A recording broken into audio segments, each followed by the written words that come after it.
আমাৰ মহান ত্ৰাণকৰ্তা প্ৰভু যীশুখ্ৰীষ্টৰ নামত নমস্কাৰ প্ৰিয় শ্ৰোতা।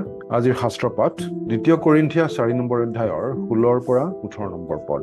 এই কাৰণে আমি নিৰুৎসাহ নহওঁ, কিন্তু আমাৰ বাহ্যিক পুৰুষ যদিও নষ্ট হৈ গৈছে, তথাপি আমাৰ আন্তৰিক পুৰুষ দিনে দিনে নতুন হৈ গৈছে। দৃশ্য বস্তু অলপ দিনীয়া, কিন্তু অদৃশ্য বস্তু অনন্তকলীয়া। এই হেতুকে দৃশ্য বস্তুলৈ নাচাই অদৃশ্য বস্তুলৈ চাই থাকোঁতে আমাৰ খন্তেকীয়া লঘু ক্লেশে আমাৰ নিমিত্তে অতি অধিককৈ অনন্তকলীয়া গুৰুতৰ গৌৰৱ সাধন কৰিছে। সেয়া আছিল 2 কৰিন্থিয়া 4 নম্বৰ অধ্যায়ৰ 16 পৰা 18 নম্বৰ পদ।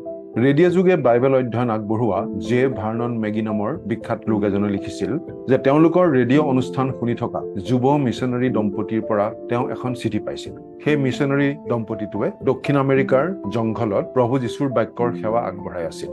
সেইটো তেওঁলোকৰ প্ৰথম কাৰ্যকাল আছিল আৰু পৰিচৰ্যা কৰি বিশেষ একো ফল দেখা নাপাই তেওঁলোক অতি নিৰুৎসাহিত হৈছিল। তেওঁলোকৰ চিঠিখনৰ পৰা এনেকুৱা লাগিছিল যে তেওঁলোক তাৰ পৰা ঘৰলৈ উভতি আহিবলৈ সাজু হৈছিল। তেওঁলোকে এই বুলি লিখিছিল, আপুনি হয়তো নাজানে যে আপোনাৰ ৰেডিঅ' অনুষ্ঠানটো ইমান দূৰত এই জংঘলৰ মাজত শুনিলে আমাৰ কিমান ভাল লাগে। এই বিদেশত গভীৰ নিশা ৰেডিঅ' যোগে আপোনাৰ বাৰ্তা শুনিলে আমাৰ যে কিমান ভাল লাগে আপোনাক বুজাব নোৱাৰো। এই ঠাইৰ ভাষা আমি এতিয়াও বুজি পোৱা হোৱা নাই, গতিকে ৰেডিঅ'ত আপোনাৰ মাতটো শুনিলে বৰ ভাল লাগে আৰু উৎসাহ পাওঁ। শয়তানে মানুহক নিৰুৎসাহ কৰে আৰু সেইটো তাৰ অস্ত্ৰ।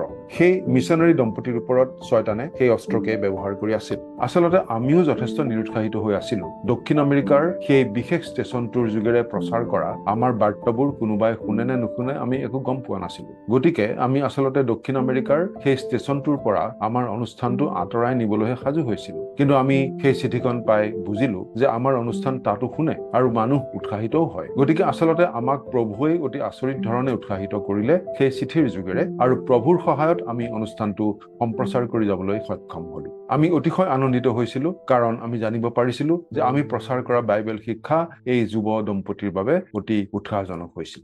শয়তানে আমাৰ জীৱনৰ সকলো ক্ষেত্ৰতে নিৰুৎসাহিতাক ব্যৱহাৰ কৰে, আনহাতে আমাৰ প্ৰভুৱে অতি আচৰিত ধৰণে কাম কৰি আমাক উৎসাহিত কৰে। বিশ্বাসীসকলৰ বিৰুদ্ধে শয়তানে ব্যৱহাৰ কৰা এটা প্ৰধান অস্ত্ৰ হৈছে হতাশা। কোনো খ্ৰীষ্টীয় বিশ্বাসী শয়তানৰ এই অস্ত্ৰৰ পৰা মুক্ত নহয়। শয়তানে প্ৰভু যীশুক নিৰুৎসাহিত আৰু হতাশ কৰিবলৈ চেষ্টা কৰিছিল যদিও বিফল হল। এলিয়াকো শয়তানে এনে আক্ৰমণ কৰিছিল।